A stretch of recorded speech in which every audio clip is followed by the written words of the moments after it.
Hello, everybody. Welcome to Ink House Radio and Jonesy. We've had a couple I months didn't miss break, that and shit. still, you did not miss getting your ears filleted by the opening. It's pretty loud for you. It's not loud for me. Diego, is it loud for you?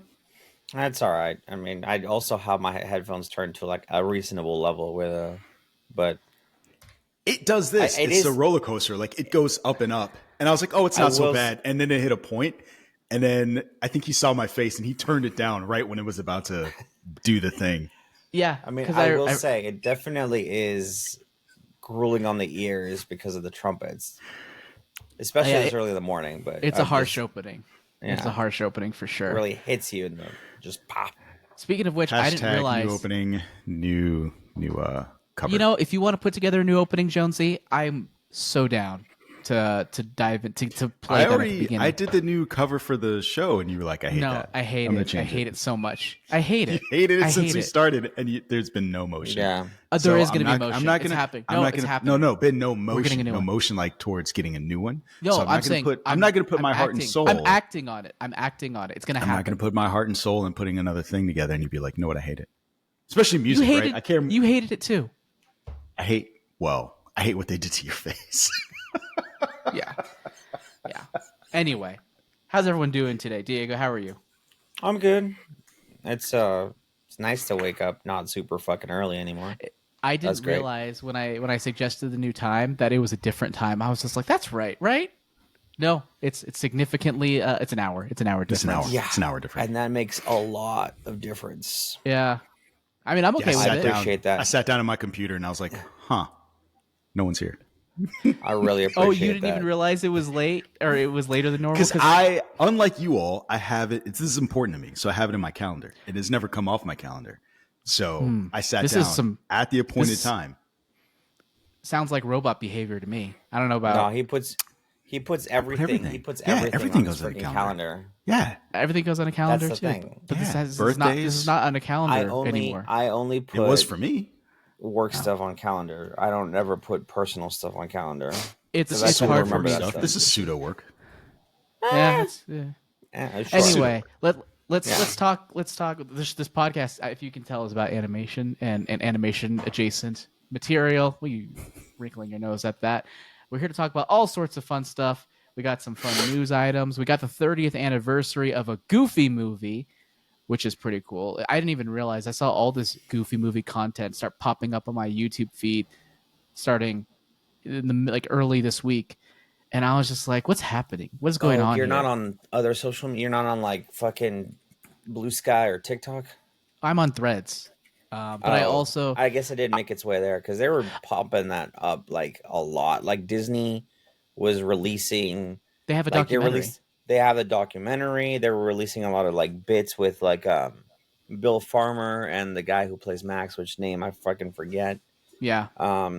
There's a lot of like different, like they were really pumping up because they know how big the movie is in that community. Because there's like people want a Powerline concert. I want a Powerline concert. Like, Hell yeah! Want a Powerline concert? Like who is it? Tevin Campbell? That's the voice actor? Yep. Freaking Disney, give him the okay to fucking throw on a Powerline suit and go around the country. I will see that shit so hard. Yeah, you know how much I love that. I actually played the solo from that song, one of the songs, Eye to Eye. Like I love it. Yeah. I was like, I have to learn this. Yeah, no, that's. I mean, I fucking. Like I remember when I first. I mean, do you want to talk about it now? Let's transition into it. Like this is the nostalgia story. bit. This is the retro reel section of the podcast. We'll be better about segmenting later, but let's talk a Goofy movie. Talk about your first experience. We're rusty. So I watched the Goofy movie. I did not watch it in theaters. I watched it when it was out on VHS because it was like. By the 96. time I got to the United States, because it was literally a transition movie because I was moving from Mexico to the United States, and when I moved here, the movie had just come out on VHS. The movie had never made its way to Mexico in terms of film, in terms of the movie theaters. So that I basically saw it because I was like, oh, I was super into Disney at the time. Not that I'm not into it now, but less so just because of the quality of things, but. the way that the music played, like I immediately bought the soundtrack. Immediately bought the soundtrack. Over time I lost it, and then I was like trying to figure out how to get the songs again, and then they freaking put it on like iTunes. And I was just gonna buy Eye to Eye, but you have to buy the entire soundtrack. Yep. To get the song, they couldn't just buy there's the a single few one. good songs. There's Stand Out and Eye to Eye. Yep. Yeah. Is for there sure. one more, or is that it? No, those are the two that jump Powerline out to me. songs. Yeah. I mean, for me, it will always be the On the Open Road is also good. And then Lester's Possum Park is always funny. Like I always go to Lester's Possum Park, dude. That's always like that's a good one. But those, like, the songs were really great. But in terms of Powerline, those are the two. And I think in order for them to like have a legit Powerline concert, they would have to create more songs. Which I don't know that that's a hard thing to do now, but I mean, to create songs, just make AI do it. No, how dare you? Stop it, Jonesy. Stop it. Just make AI do it. No. But yeah, so you watched it on VHS. Did you get the soundtrack on cassette tape or CD? Yeah, it was cassette tape back then. Cassette tape, yeah. Cassette was really awful. CDs were really, like, I didn't really have a CD player until much, much later on. I didn't have a CD player until I got my CD boombox and I got the Men in Black soundtrack. That's where it was at. It's good that stuff. was the time. Yeah, Was I've got a weird question. Yeah. Yeah. I was trying to think of what the movie would have been called in Mexico when you were saying that it didn't transfer, but I found out that Goofy's name wasn't Goofy in Spanish. It's Shibalin. What? Yeah, his name's not Goofy in Spanish in Mexico. Yeah, so it's not Mentecata. Mentecata. So Goofy, silly, stupid. It's Shibalin. Yeah, no. Yes. That was weird. I was like, oh, okay. So Película Shibalin? Well, would they have called it that? It's like, I think the names have changed. What would they have called it?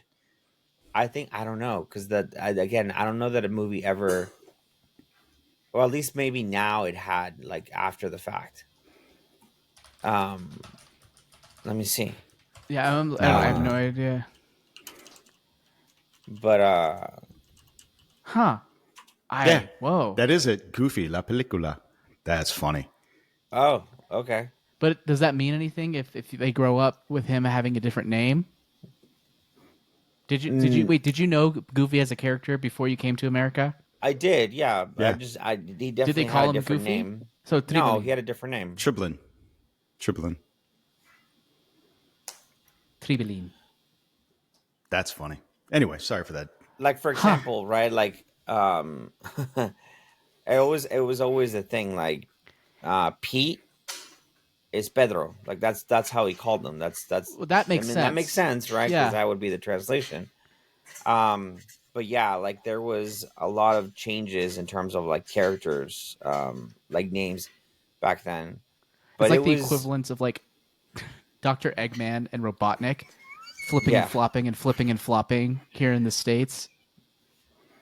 Yeah, it just depends on, like, when that whole thing happened. But yeah, because I came to the U.S. in 1994, 95. I can't remember so when right the movie probably came out. Probably 96 because so I the think movie it came out in 95. So maybe the year after that. Because so it VHS. was like, it was just on the VHS aspect. So it was around that time, and so, like, I never saw it in Spanish, but a lot of, like, again, it was like one very, very first big English movie that I owned, and I remember being, like, in love with the music, and I think that's what, like, got me. Plus, the animation was, like, super good for the time, in my opinion. Funny because the Goofy movie wasn't produced by Walt Disney Animation Studios. It was Disney Toon Studios, I believe, which are like they're the ones who kind of do those TV movies type things. Yeah, the B team. I wouldn't even call them the B team. It's like a different team. C it's team. Like a whole different. Okay. My point wasn't it goes lower. The point is that it's different. But I'm actually curious. I don't know what the process was and how they decided that they were gonna transition it from a TV thing to like a theatrical release? Like, was that always the plan or not? I really don't know. I didn't watch the documentary about it. That's something I think I'd be interested to watch now. Have you had a chance to see it, Is it Diego?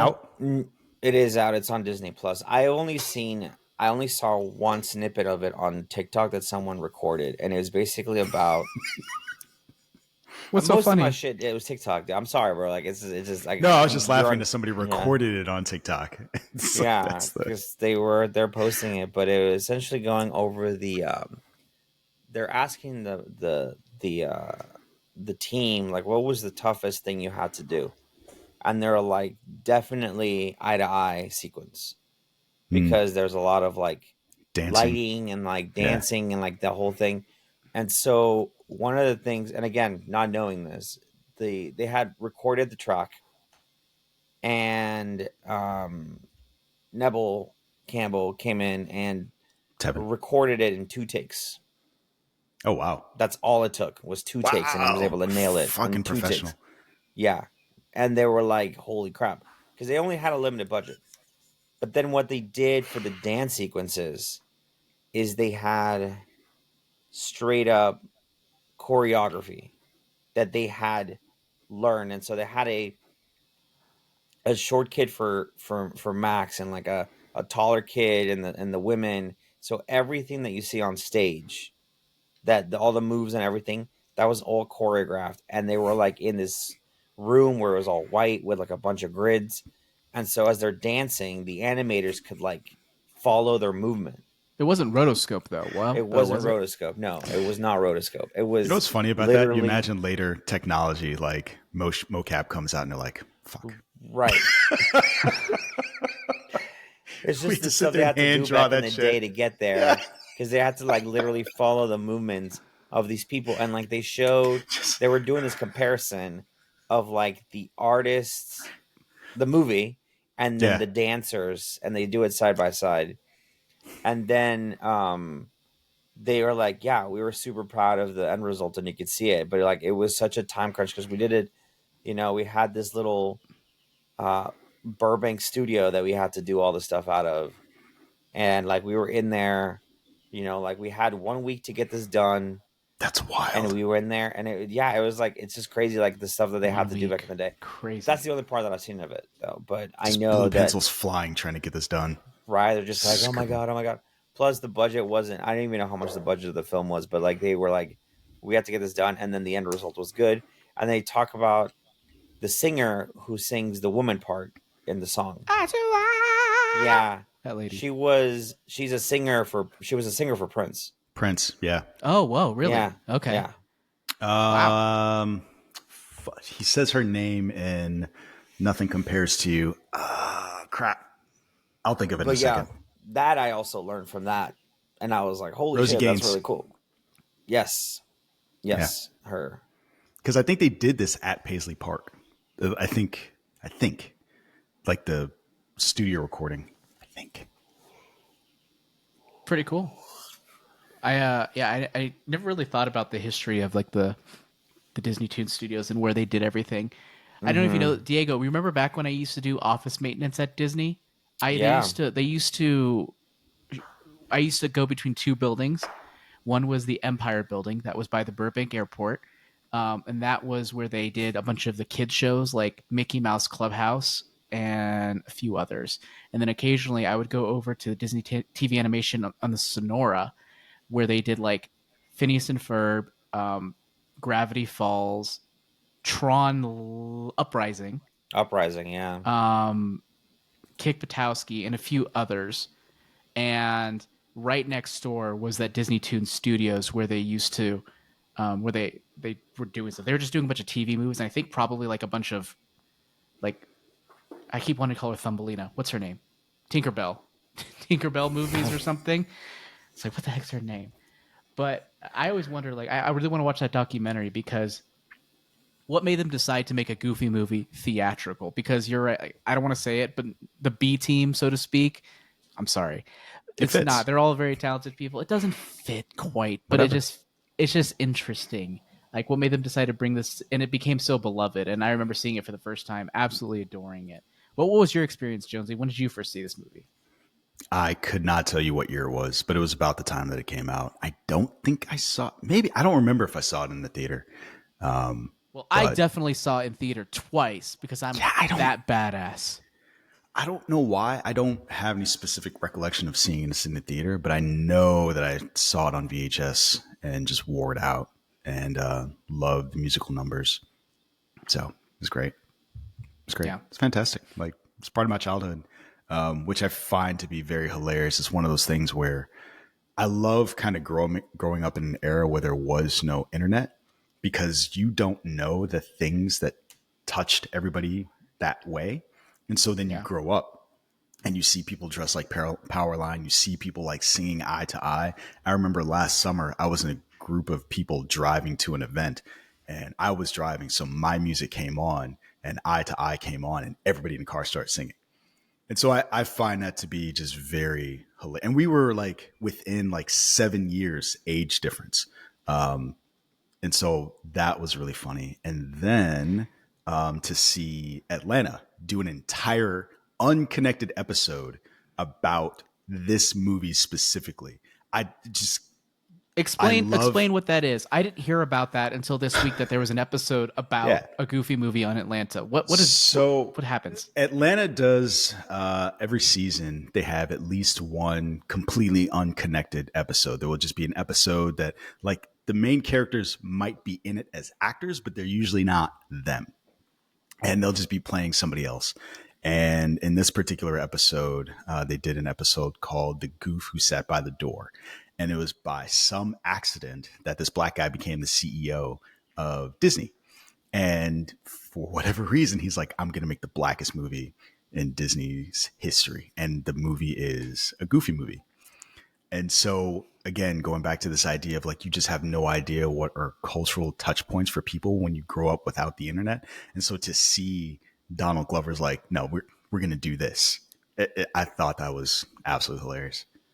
I didn't So realize until this week either that apparently is connected with a lot of black people as children. I did not know that. Because to me, I'm sorry, Goofy seems white as shit to me. he does, but like I see more people dressed as Powerline than Sure. anything else, right? Like I don't, and knowing that it was Tevin Campbell that was doing the music for it, I think reinforce, it's not a like we've got to fake the funk with Piccolo and pretend like he's black. Like, no, the singer is. Just saying. I mean, yeah, I see what you're saying. That's funny. Yeah, it is interesting growing up, and you kind of feel like you're in your own bubble. And the things that kind of transcend things, like I remember watching The Terminator for the first time, and him going, "I'll be back" was so funny to me, just because the idea of he just says, "I'll be back," and he comes back and he drives a thing in. Most hilarious thing, and for me and my dad, that became the thing we would say, and I didn't realize that meant anything to other people until I got older, and I was like, "Oh, everyone is Everyone obsessed with loved like the this. same Yeah. lines in all of the movies." Just so interesting. And yeah, you don't feel that. I don't. It's different now, I'm sure. But like growing up in the '90s, the things that you're obsessed with, or the things that you watched a lot, when you get older, and then you meet people online who had that same sort of connection, it's really cool. It just reminds me also, Diego. You know the One Piece podcast guys, right? Mm-hmm. Like when we met in Dallas at one point, everyone knew the fucking Dragon Ball GT opening, the really awful "Step into the Grand Tour, Dragon Ball GT." So Mhm. bad. Yeah. So It is bad, but horrible, so but everybody good knows at the it. same time. And I, growing up, was the only person who I knew who watched Dragon Ball GT. Well, me and my neighbor, but he was always like ahead of me because he had more money. And so he would always get like everything. And I Mm-hmm. only got like one DVD that I was able to get that I watched on repeat because that's all I would get. And yeah, became obsessed with that opening and Aw. realizing later how much that was just not good. The farther we get away from it, the more that line from The Matrix sticks out, where it's like, yeah, we really did peak in the '90s. Like, I think it about that a just, lot. I think about that line a it's so lot. true. Yeah. It's crazy, dude, because like it feels like, I mean, not to say that projects nowadays don't have the passion and like the sort of whimsicalness of adventure and like something cool and creative, because like, I just think now, if you were to be like, hey, I have this idea for this movie, it's based on Goofy, Disney would have been like, nah, Absolutely it's not. not going to make us the money that we needed to be successful, right? Even like by the standards that we talked about with like Pixar, right? Pixar doesn't tell a story unless it's going to make it $1 billion, which Have you is all started watching The Studio on Apple TV Plus? no. Have you all Is it heard of good? The Studio? I've been Yeah. watching Severance. I actually just finished watching Severance. It's great. Yeah, It's it's a a great really show, weird but answer. Like, I've been watching yeah. Severance. It's Well, like because here's it's another Apple Apple TV. TV Well, Plus. because it's Apple TV, and I was just like, that's what I've been No, watching no, on but it's Apple like, have you TV. heard of it? It's like, well, I've been watching Severance. Yeah, So The I was just Studio, saying. Yeah, uh, yeah. so Tell me what the it's series great. about. So The Studio, it's a Seth Seth Rogen. Rogen show, and Yeah. basically he takes over as the studio head for a studio. I forget the name of it, but the first episode revolves, and maybe it'll continue on. I don't know. Revolves around him having to agree to greenlight a Kool-Aid movie in order to get the job. And it just reminds me of that, like sort of the push and pull between like the passion of like creating films versus Yeah. just things that'll just make a lot of money. Yeah, the And creators then, and the money people. right. And oh my God, it's so good. There's this whole, not to spoil anything, but like where he tries to get Martin Scorsese to direct a Kool-Aid movie in a very unexpected way, and just sort of like what happens as a result of that. It feels very much kind of like what you were saying, is like you can't get the studio to greenlight original good movies a lot of times. It has to be connected even tangentially to something that can potentially be a recognizable brand in some Yeah. way. Even if it's not the like a sequel or something like that, the pitch has to be, well, think about this. It's got to be something you can easily compare it to, so that people in their minds will end up seeing it's like, oh, it's like Star Wars. Oh, it's like Star Trek. Like you've got to be able to pitch it as like, what's the comp? What's the thing you're thinking about? And that, like that, to Diego's point, kind of spoils that originality. And you know what sucks? Is they're often right a lot of times because people don't like to get out of their bubbles very much. So it's about finding that cross between something that is original yet recognizable in some way, shape, or form. And just reflecting back on like the 90s and how different the cinematic landscape is compared to now is just like night and day. Just the fact that Pulp Fiction and Shawshank Redemption, two original movies, went on to become some of the most impactful movies of all time, came out the same day in the 90s. That would never happen today in the Yeah. current landscape. Blows my mind. Well, but to be fair, Shawshank did not do well at first, right? It was only TNT and Ted Turner who's like, you're going to watch this really? every fucking day until you love it. Did it not do well? Shawshank Redemption Yeah, box office. You're just like, eh. I'm curious. So, I mean, okay, so it made $29 million worldwide, which, domestically. So it made like $500,000 international because the international box office was like, not Nothing something then. that we focused on back then. And then the budget, 25. Ooh, that's rough. Yeah, that thing lost money for sure. Yeah, so and didn't then do became well. beloved. And then I think it got nominated for an Oscar and was beat out Yep. by Forrest Gump. Forrest Gump. Yep. Same with Yeah. Pulp Fiction. Yeah. The Pulp Fiction. So, Palm you know, d'Or. that is the other thing, right? And so man, we're way off. But Yeah, have we'll you get guys back ever to a seen Goofy that movie in a second. Well, yeah. So I think Nick used to post this a lot, or we used to have a conversation a lot about this. The conversation that Matt Damon would have about the secondary market for movies, right? You guys remember that? Have you seen that? Yep. And so Explain it though. So Matt Damon would talk about like, yeah, you would have this movie and maybe it would do well, maybe it wouldn't do well, but like you would have that secondary market of DVD sales.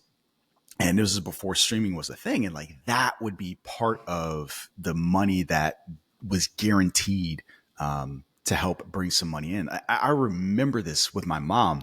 We would go like every Tuesday. We would go to Best Buy because that's when the new movies would come out, and we would go look and see what the DVDs were. And so like we would build our collection of movies just based on, and we would buy like 3 to 5 movies Nice. on DVD. And so like I like what he's saying about that just sticks out to me so much.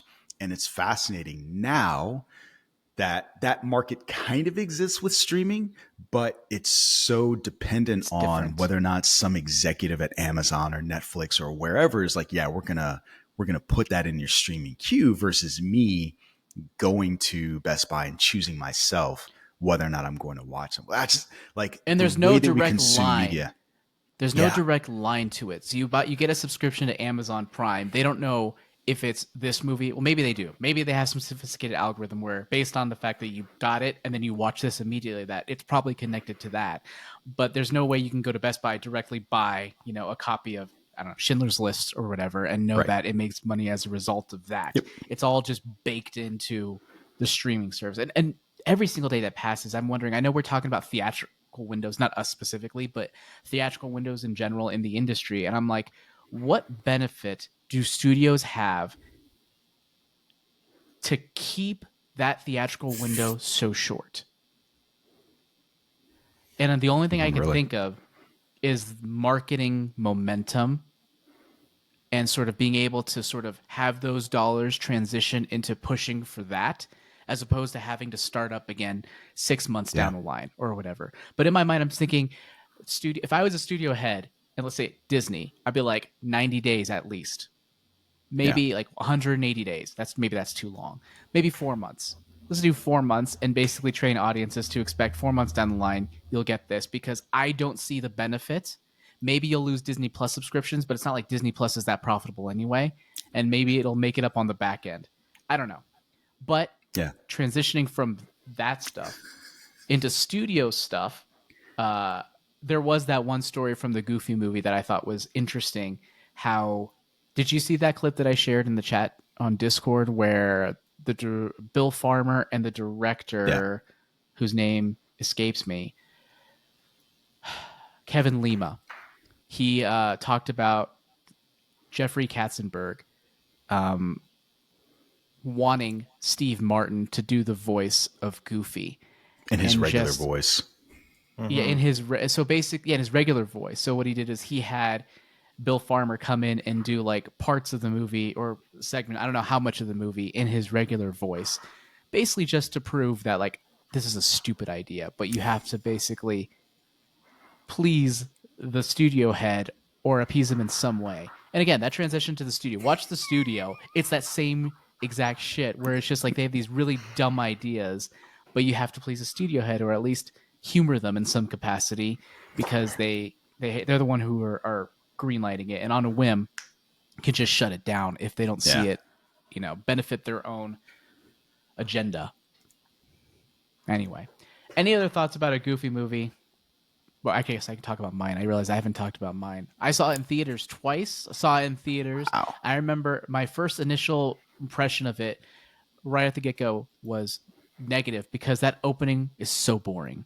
I remember the freaking fields of wheat and him dreaming about Roxanne. I'm like, oh my God, Oh, yeah. this is so boring. It takes a bit to get going, but once it gets going and like that first song hits off when he's going to school, I'm in. I love it. Here's What's what I up? don't remember. Did the cartoon show exist before this movie? I feel like it Yes. had to have, Yeah. right? Yeah. Yes. It Goof did. Troop, which Yeah. also had a great opening.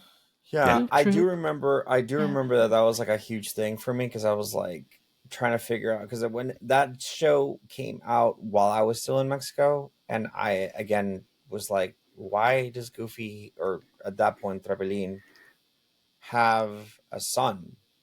Like it Mm-hmm. didn't. I was like, who was his mother? Like that was one of the biggest things. I was like, why did this Did you forget character this was a have? Disney product? No, I didn't. But it was one of those things where I was like very confused in the beginning because again, I was probably like 9, 10. Like I was just like, who's his mom? But like as you know, obviously I finished. I still remember watching all of Goof Troop, along with Bonkers, because when I came over Oh, when I yeah. moved, Bonkers. they had like this Disney block of Hmm. Was it the shows Block after Party? school. Yeah, the block party.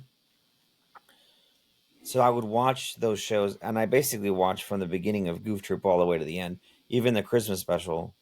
Um, so I do specifically remember watching Goof Troop back in Mexico, but I never watched the Goofy movie there.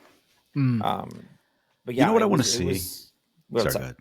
No, Okay, I that want was to it. That see was a my thought. skit of Christopher Nolan as a child, just watching Disney movies, and like this is where he gets his idea of like dead spouses, right? So like Right. we recognize like, oh, this is why you directed The Dark Knight, this is why you directed Inception, and this is why you directed Interstellar. Like all of these movies where the main character has a dead spouse, and really the genesis of that is just him watching Disney cartoons as a kid. I like it. I don't know, it's weird. That's where my brain goes. I want it. Well, anything else anyone want to share about a Goofy movie? 30 years ago, and the actors are still kicking. They're still looking good based on that skit that they did where they had them actually ride around in that yellow car Yep. that looked like a Goofy movie. It was cheesy. Yes, Jonesy. Look at the wrinkling your nose at that. I Didn't was just like it. laughing. Not It's a funny. fan. No, it's It funny. was funny. It's good It was stuff. funny. It was cute, reminiscent, having fun.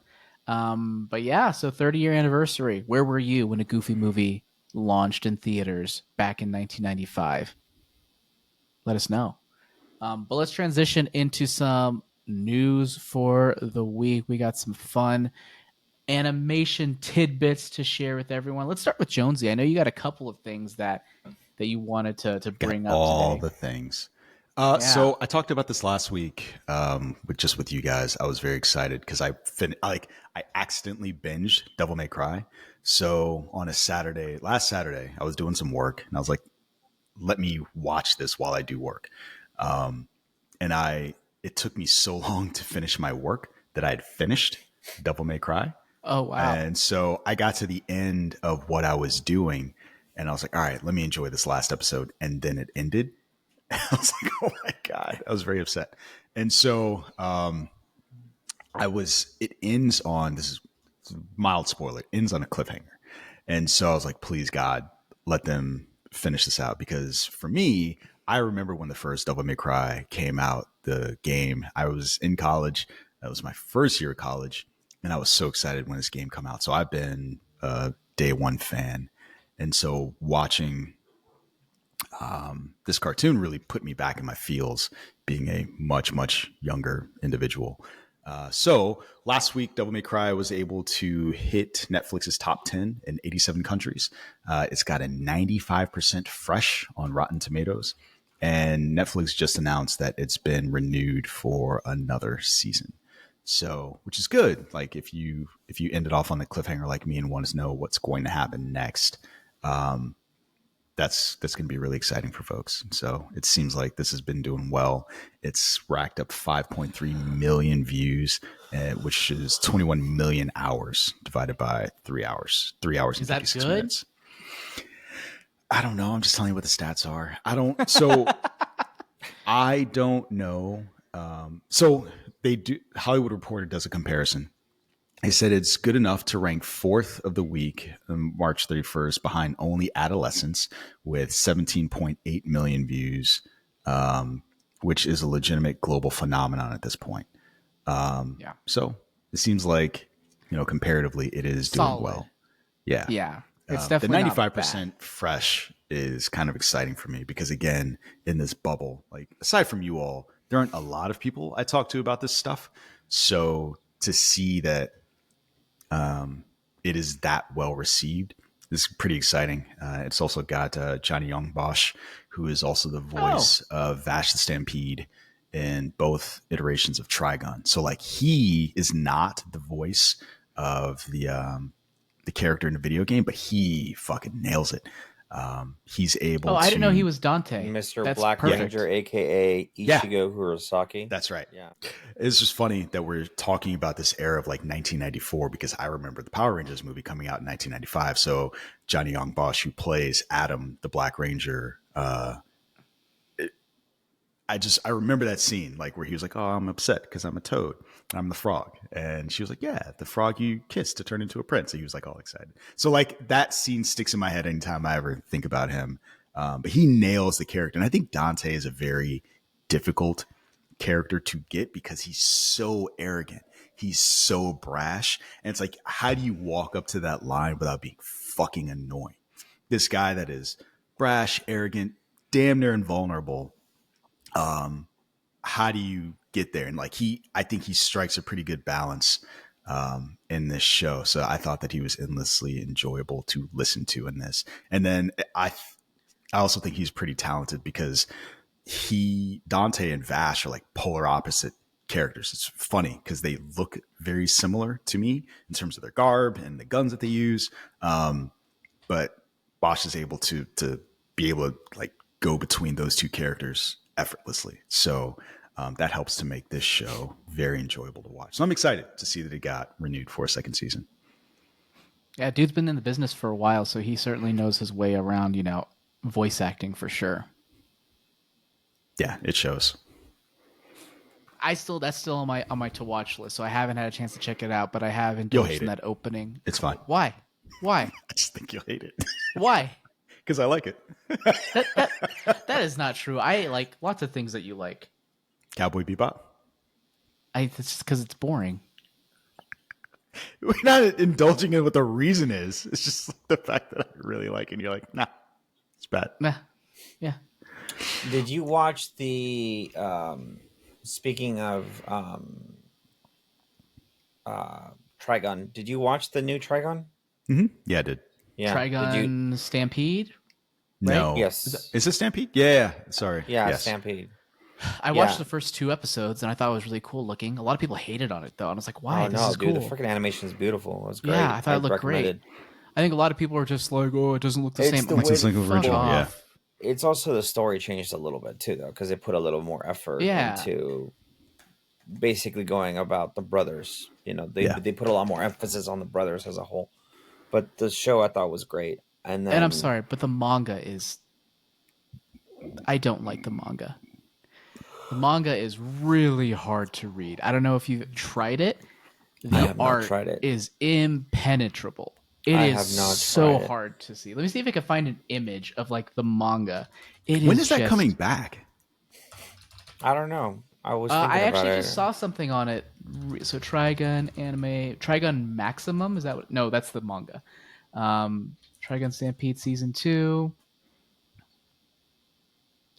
It was announced. It's been a while. It was announced on March 21st of this year that a new season is expected in 2026, early 2026. Oof, man. That's not too far. Well, I'm thinking about when I watched it, where I was when I watched it, to when there's a new season coming out. And just like, ugh. Yeah, I mean, yeah, shit takes a long time to. Takes a long time. I have moved hemispheres, time zones, and it's just like, man, it feels like lifetimes for me. Sure. Well, what else you got for us, Jonesy? Do you want to touch on the other thing at all, or do you want to move on? Yeah, since we already brought up Cowboy Bebop and we've established your hate for it, so I'm going to roll these things up in the two don't hate it. things. So previously we talked about Lazarus, which is from Shinichiro Watanabe and Chad Stahelski. So first guy, creator of Cowboy Bebop. Second guy was I think he was just a stunt Director worker in The Matrix. No. Stunt work? So he was a stunt worker in The Matrix, right? And then in John Wick, creator, right, of all of this stuff. So there was a lot of co-creator excitement. and uncredited. Wait, Chad Stahelski. He was the one who was credited. Yeah, he was credited. Yeah. As the director. And so lots of anticipation and excitement for these two folks to get together. And it sounds like it's not that great. So I think the show's on Amazon, and IGN looked at the first 5 episodes and gave it a 5. So that's not great. But then on top of that, Netflix has Moonrise coming out, I think this week. And so that is from the director of Attack on Titan and the creator of Full Metal Alchemist, and from Wit Studio. Yeah. Yeah. So they're doing the One Piece remake series, which is and One Piece. People are unimpressed by that as well. And so it sucks to have had these folks that have these storied careers put out this stuff that sounds like it's just kind of meh. And I'm wondering, is that a mix of like you let your expectations ruin what you got, or is it really not that good? So I'm probably going to watch them no matter what. But I just find that to be a fascinating thing that happened. I mean, that Shinichiro Watanabe show. What is that called again? Lazarus. Lazarus. It looks boring. That's the thing, is I remember it had nothing to do with him being involved, okay? It's just that we watched that trailer, and you and I both said, I remember, and I'm not sure if it was this show or Breaking Geek when we watched that trailer, but that trailer was like, would it make you more excited for the show? And we're both like, no. That No. was just Yeah. boring. No. It was just a boring trailer. I had zero. It like the character art and the animation. It just felt stilted, bland. There's nothing special about it other than the names attached. Yeah. So I wasn't, holding my breath on that one. And I had actually never heard of Moonrise until now, Me but neither. it sounds like it's something that was in development since 2018, which is that is quite the. I mean, obviously COVID happened in between, so it probably went through a lot of issues then, and it sounded like back in 2022, it was just like it popped out of nowhere and was just like, "Oh, it's coming eventually." Yeah. And here we are. But I feel like sometimes when you have something that's been baking for so long, it just kind of gets the issues kind of get layered in on itself, and a lot of times it's hard to escape that unless you just kind of start from scratch, which who knows if they did. Here's an interesting thing, and I want to bring you guys. So this was a criticism that Gizmodo leveled at Moonrise, and I want to hear what you guys thought about this. However, the narrative struggles to maintain a consistent harmony with the anime's otherwise stunning sci-fi action sequences and sharp animation, resulting in an uneven viewing experience under Netflix's instant gratification binge watching model.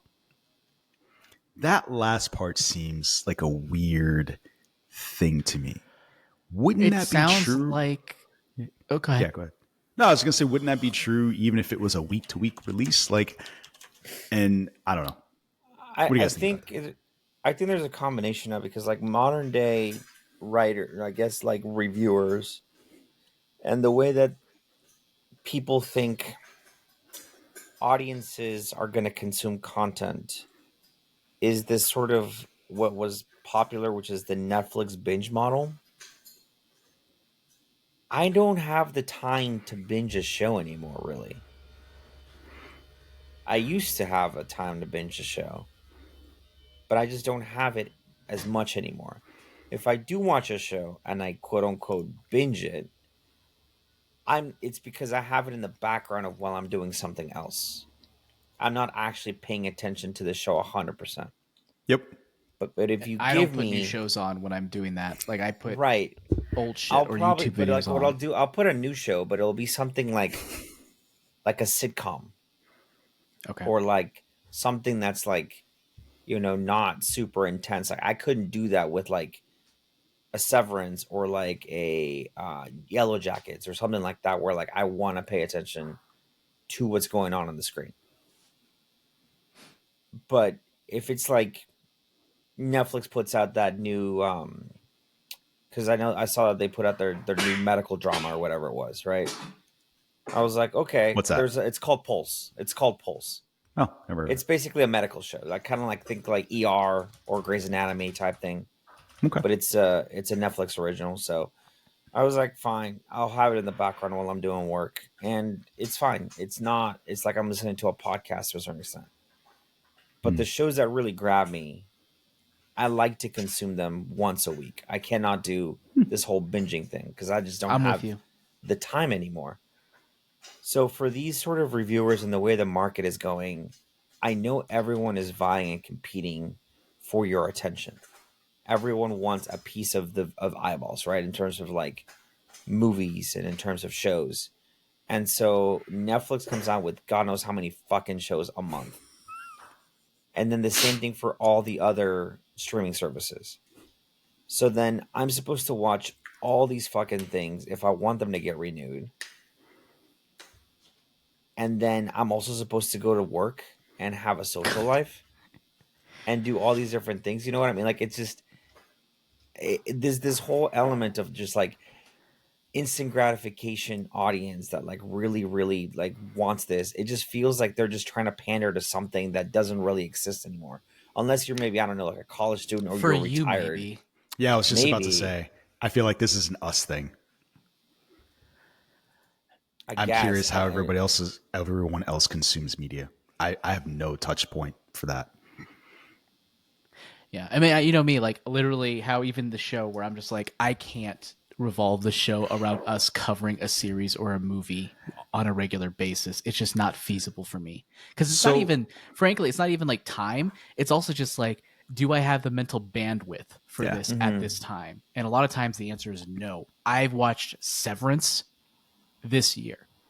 That is the only show that I've watched that is new this year because But everything it else was is worth it. falling apart. It was But worth it it, was a but that great is show. it. I'm I thought it getting was pretty bored. good. I'm Yeah. bored. To Diego's point, though, I think there's a part of me that wonders. I think we're just in a society that consumes media regardless of what they're doing. So think about what everyone else does or what we do to some extent.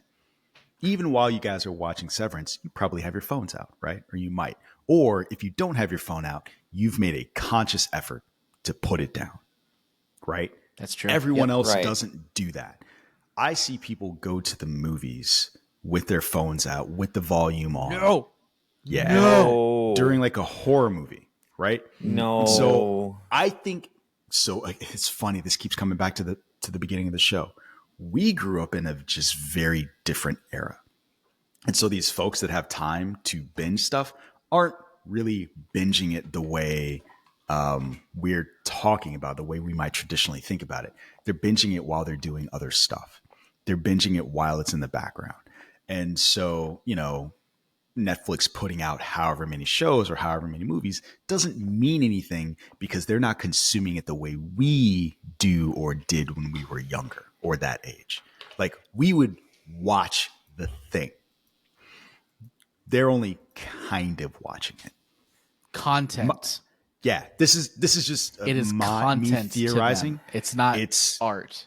it's the way I see people drive, where they drive with their phones in their hands and like looking up at the road. It's the way I see people go to the movies, where they are on their phones on Snapchat or whatever while they're in the movie. It's the way I see people walk down the street, where they have their phones in their hands and they're like watching this when they should be watching who they're about to walk into. And so again, going back to like who's binging this stuff, like that's who. It's the people who are doing other things while this stuff is on in the background. It is literally this. Hang on. This thumbnail from Patrick H. Willems. Everything is Art content movie now. content. Yeah. Oh Yeah. yeah, yeah. And I watched that. I watched that. I watched that actual video about Yep. that. It's great. Everything is content. It's not an art. It's not a movie. It's on content because you have to sell it. It's like consumable media, right? And that's going back to the whole thing I was talking about in the '90s thing, like where if you were to make a Goofy movie now, like that would never be made now because it wouldn't be profitable. Same thing with like a lot of the movies from the '90s. I mean, everything has to make a profit, and that's the Like part where Shawshank. it really sucks. Yeah. Um, and to a certain extent, like it's not just movies and TV, but it's everything that we consume. Video games are also in that realm now too, because like that's how it goes. Books, anything, everything is content. You have to have content for your audience to consume. Ooh. Um, so that's a good point. But the reason why I was bringing myself up as an example, Jonesy, is because I'm a single man with no kids. Like I'm not married. I don't have kids. I have so much free time and after work in my in my life. I have quote unquote free time, right? I go to work and I have free time. But I have so many different hobbies that I do that really take up my entire life. Do I watch an anime? Do I watch an animation show? Do I watch shows? Yeah, I watch shows. But I cannot consume and binge through an entire season of Devil May Cry in a weekend anymore. I just don't have that ability. It's just there's too many things that I like everywhere. If you have the time for that, great. And I love that for you if you really like the franchise. But like I prefer shows that are slow builds because then it allows you to have that sort of conversational piece with people. Like I mean, One Piece, for example, right? It came back. They had back to back episodes, and I watched both of them. and then now I just have to wait for next week, and then I'll watch it when it comes out next week, or it might be this week. It might be out How's the this weekend. pacing? Oh, it's phenomenal. It's great, and the Okay. animation's So perfect. you're saying I should start watching it again. That's I what I'm mean, it's hearing. up to you. Again, I'm not going to That's what force I'm you to do hearing. that. You How don't many have episodes are time. there? There's only 2 ever since it came No, out. no, I total. think he's talking Oh my God, Jesus Christ! 1150. That's impressive. 1,150 or something like that. Yeah. Yeah. Most impressive. But I want to go back a little bit. This is going to go off topic, but I don't care. So this whole idea of content is interesting because it devalues everything and it makes people feel like, oh, I should just have this thing. I am curious what your thoughts are on the Switch 2. And I'm not sure if you've heard of sort of the controversy surrounding that and the pricing of the console, but more specifically, the pricing of the games. Because Mario Kart World is going to be $80, Donkey Kong is going to be $70, and people are losing their minds over it. Any initial Mm-hmm. thoughts before I kind of get my probably unpopular opinion out there? My thoughts Uh, on it aren't fair because I Okay. exist in a privileged position. So it's like Mm-hmm. I think that the Nintendo Switch and Nintendo generally has been like the prices on their games never come down because they have been less contenty than every other console maker. Like a Zelda game is not the same as any other game. A Mario Kart game is not the same as any other game. So your ability to find those games on sale when they come out is just like it's painful. Zero. Yeah, and so there it is almost the Apple TV Plus of game consoles, and so I understand the bump in console price. I think that the harder pill to swallow is the bump in game price, where I'm really curious. I don't know the economics of video games. I feel like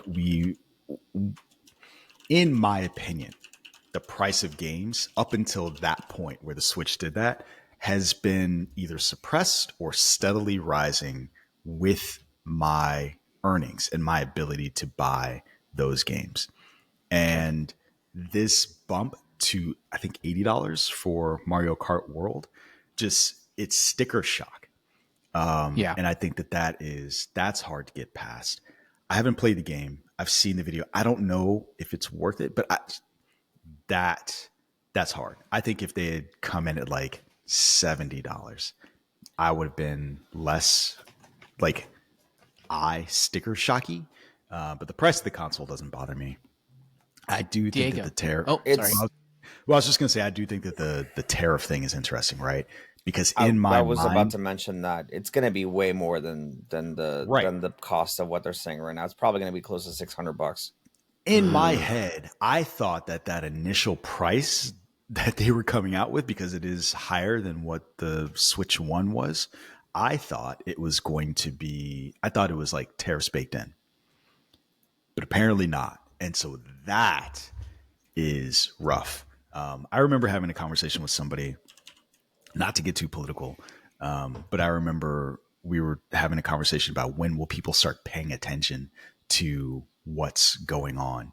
And I remember saying we have these things like video game consoles and phones, and our ability to ignore everything that's going on in the world, as long as we have these baubles, that's the thing that keeps us satiated. And so it's very fascinating now that now people are kind of looking up from the screens like, wait a minute, I won't be able to get the thing that I want. And it was very similar to the TikTok ban.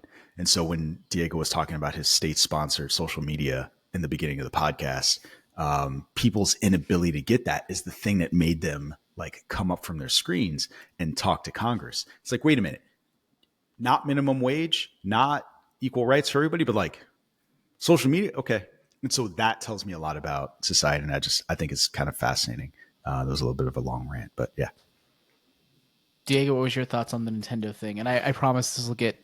I will continue that I'll connect it in some way to what we were Yeah, talking no about. worries. I mean, my thought on it was once again like it's going to be significantly more expensive because of just everything that's on the play, right? It's the tariffs and all the stuff that's going to happen. But Well, if in they're terms paused, of, will it?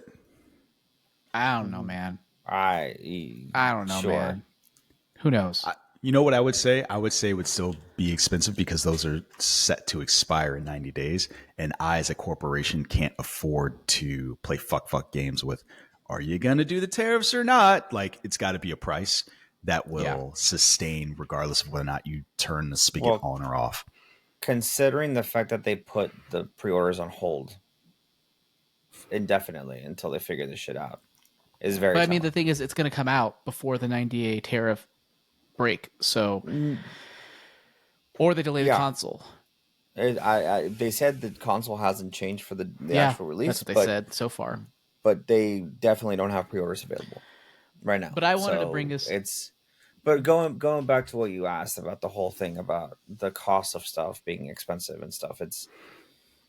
It's one just a sign of the times because I feel like it's not just Nintendo with this whole thing is everyone is raising their prices because they see it as again the line always has to go up type of Yeah. situation, right?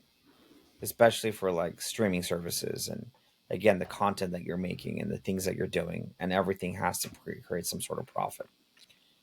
So when it comes to the level of impact of new things or even services, right? Like I think I got like 4 or 5 different emails throughout like the last couple of months about increase in certain services that I use.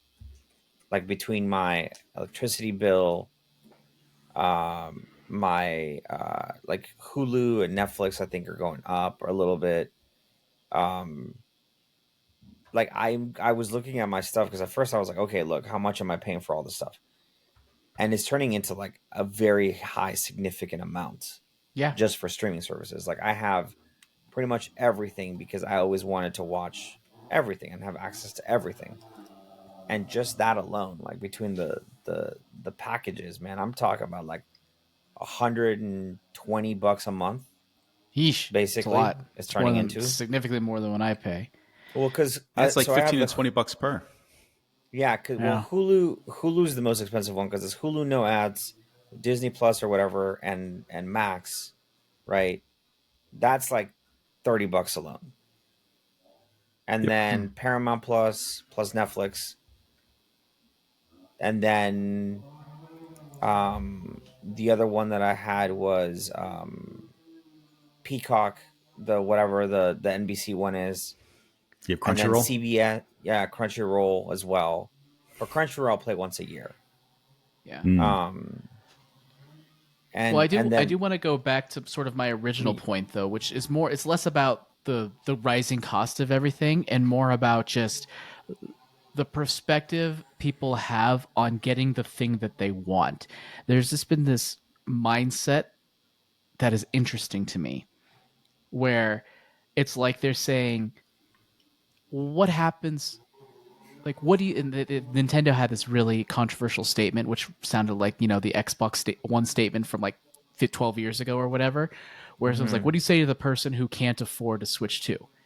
And they basically say like, well, blah blah blah blah, we have a Switch 1 ecosystem, da da da da. People don't like hearing that, right? And I get that.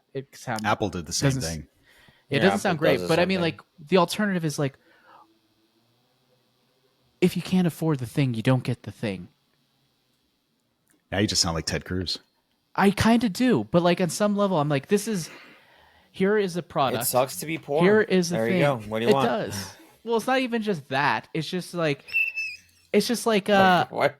I'm at the end of the day of like when we grew up, like I feel like we would get like I'd be watching fucking that Dragon Ball GT video like DVD over and over again Mm-hmm. because that was all I had and I loved it and it was great. And I'm like that mindset is not exist nowadays just because of how much everything is just content. It's just something to fill our brains in between other things that fill our brains. And it Well, devalues it long term. And I feel like Nintendo is the only one out there who is just like, No, you buy a game, it's $80. Yeah. And it sucks, but at the same time, as a result, when I get a Nintendo game, it's not just load it Content. onto my freaking Switch and just ignore it for, 2 years. It's like load it up and play it immediately for the next 3 months. It's a Yeah. different experience. And I just think that's interesting, sort of that content mindset versus purchasing the thing mindset, intentionally purchasing or intentionally viewing, intentionally taking time As out of opposed my to day having. to consuming. Right. Exactly. Well, it's funny you say that. Like, that is because of the kind of economy that we are, right? We're not a production economy. We are consumers. And so Mhm. everything that you're saying just plays in line with the mindset of everything that we've talked about in terms of things being content, the need to have, like, we are a consumer economy. And so because of that, like, everything you're saying is absolutely true. We don't build shit. We Yeah. buy shit.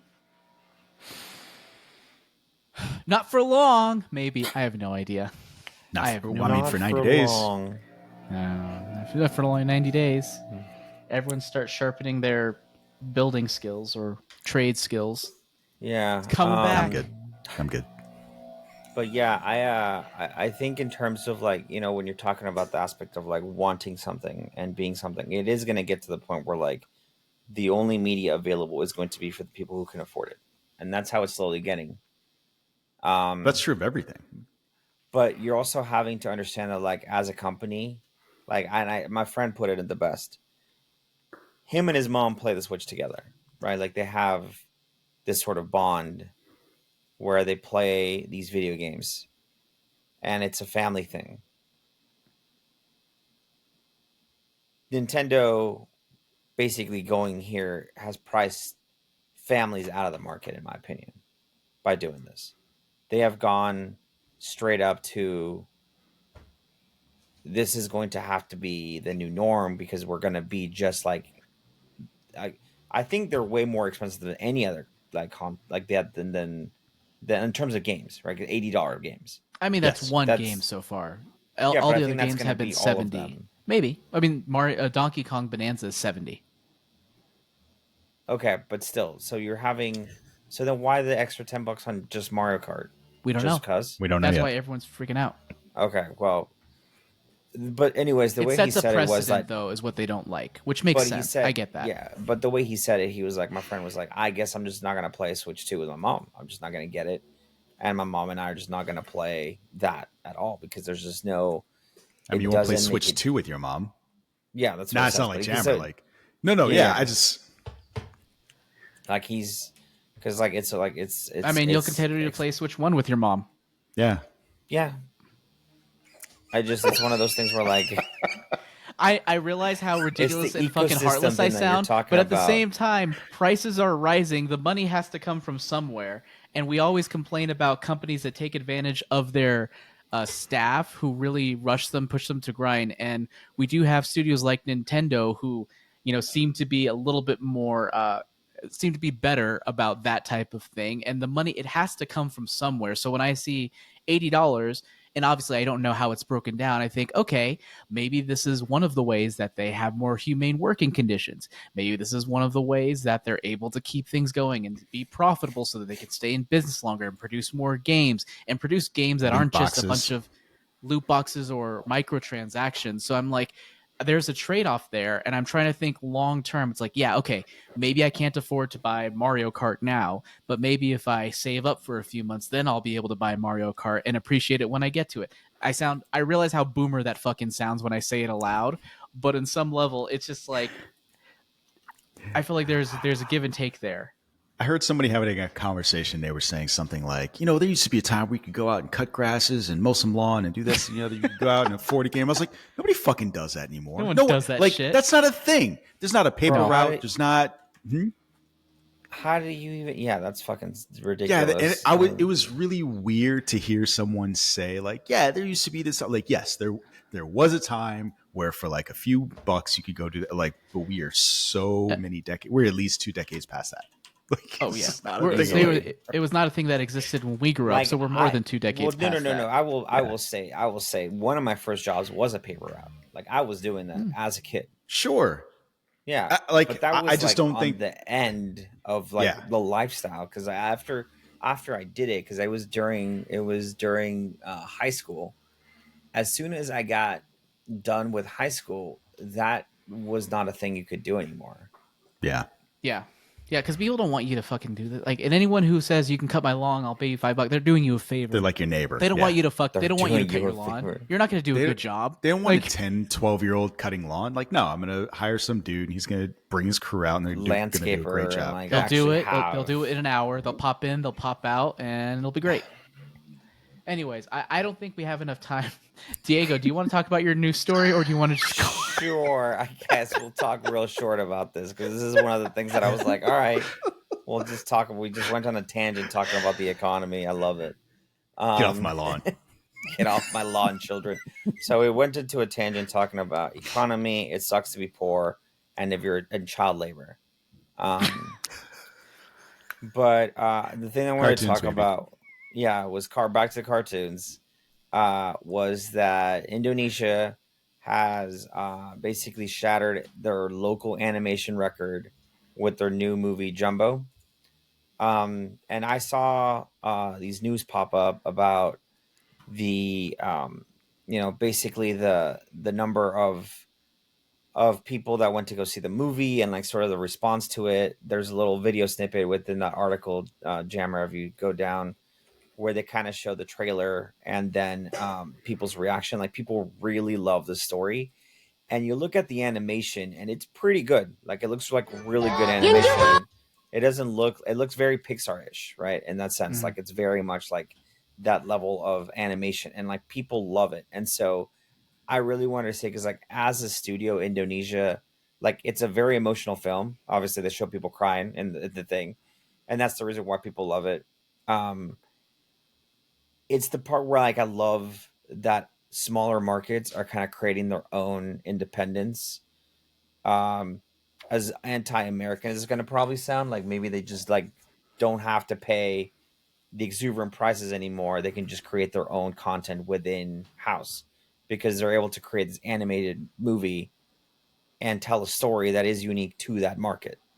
Mhm. Um, and so I really like when up and coming things like this happen where it's not just going to be you know United States and to a certain extent like certain Asian markets, right? I mean, I know Indonesia is a certain Asian market, but like, It's not one you well, think of when you think of animation no, necessarily. exactly Right. not. No, I mean, obviously that's one of the things. So that to me was like really cool to see and to hear, and I wanted to be like the good story because I know that Jonesy was going to talk. I thought Jonesy was going to talk about the disappointment that was He did.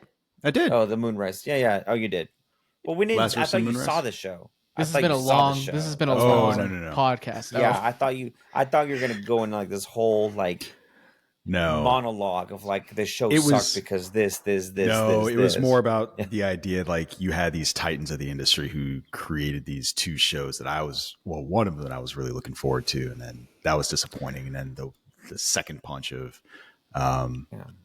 Alchemist to your also not point, being Diego, well. we don't have time to decide for ourselves if something is worth our time. We have to let other people tell us, and that way we know we're not wasting our time.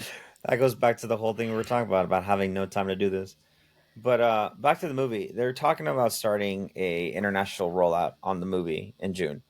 Hmm. And I can't help but notice that the United States happens to be missing from this very expensive list of markets in the world for this movie to come out in. Um, but the synopsis of the movie is Don, a boy who gets bullied and nicknamed Jumbo by his peers because of his chubby physique, wants to get even with the bully, but a spirit named Mary suddenly appears and asks for Don's help to reunite her with her family spirit being in trouble. Oh, that sounds cute. Um, it is. It sounds very cute, and like I think, like I said, it's definitely a very emotional film because again, they Did you show. see it? No, Oh, I'm okay. watching it based. I've We watched it based don't on the have reactions time for that. of people. It sounded How am I? like you saw Not it only based that, on your no. comments, so I wanted to Well, just what check. I'm gonna. Well, I can't see it. That's the thing. I don't live in Indonesia, and the movie isn't coming out in the United States, and it's not available on any streaming site. Well, So let's talk I about our sponsor, NordVPN, here. I was just about to say yes. I don't know that it's available on streaming sites yet. It literally Everything's just came out available in for movie streaming. theaters. Well, I mean, it just came out in movie theaters. So Let me tell you, unless Jack Sparrow thinks different. that's what I was gonna say. Unless you Jack Sparrow the hell out of this, which seems counterproductive considering that I want to support this film. There's just Okay. why would I want to support it? They Because won't let you support it anyway. Yeah, that's Should be a typical American. Just take it. just take it. Just take it. You're gonna give it to me. I'm This gonna take belongs it. to me. This is me now. The art reminds me of you talked about Pixar. Reminds me of the Win or Lose series. Yes. A bit. Does it? It reminds me of like the generic Disney shows that used to come on the Disney Channel. They're not that bad. They are not that bad. This looks. I way just said better than generic. that. No, I mean this looks way better though than that. Like Doesn't- the animation. Let's talk about the animation. Yeah. I think it looks better than that personally, but There's a whatever. little bit more shading. Good for them. Yeah. Okay. Anyway, anything else you want to share about that, Diego? No, I mean, Yeah. if it does come out, I mean, I'll keep my eye out for it. But like, if I Well, do, Jonesy's not going to see it because apparently it looks, like those generic Disney shows from like the I didn't say I 2010s. wouldn't watch it. I just said this is what it looks okay. like. Oh. Yeah. Would you watch Joe it, Jonesy? is a what is Joe? Act 3. Joe is a what? What the fuck are you talking about? I don't know. The thing on your whiteboard. Oh, Yeah, What are you he's just talking- writing. He's just. What are you talking about? The stuff that's on your whiteboard. That's why you always wrote make it! sure like you don't have anything in the back that's like way too Personal. like telling about your ideas, Jammer. that's fine. Am I going to watch it? Maybe. We'll see. We'll see. We'll see if what other people say about it and whether or not it's good, so we can decide if it's worth our I'll time. wait. Like Sinners, which I'm going to see day one. Oh my god, that looks so good. That looks really 100% good. Rotten Tomato score. Looking for that. Yeah, Looking that forward looks to really good. Anyway, I think it's it for now. We won't touch on my story because we don't have time because we went on a tangent. But you know what? It was worth every minute. You brought that up, bro. It was worth every minute. I just said it was worth every minute, Diego. Okay. Anyway, thank you all so much for joining us. We'll see you all next time. Hostile, you do it, Jonesy. I don't do that. Oh yeah, where do people Hostile find is- you, Jonesy? You can find me at the Quasey Scott on some socials. Diego. Willa Diego at Blue Sky, and that's it. I am no longer on any other social media. You just said you're on TikTok. Oh, sorry, TikTok, but yeah, sorry. I'm on TikTok, but I don't post any content. I just absorb content. So State-sponsored that's- yeah. content. Yes. Yes, state-sponsored content. You can find me on pretty much every platform at AJ Cerner Writer. We also have the Inkhouse Radio Threads account that maybe at some point I'll start putting stuff on in the future. Probably be smart to do that, but we'll see. Anyways, okay, Jonesy, now's your turn. Hasta lasagna? There you go. Don't You're get supposed to any say on bye you. first. Oh, bye. There you go. Now do it. Hasta lasagna. Man, you were rusty. I am rusty. That's all right. We'll lean into it.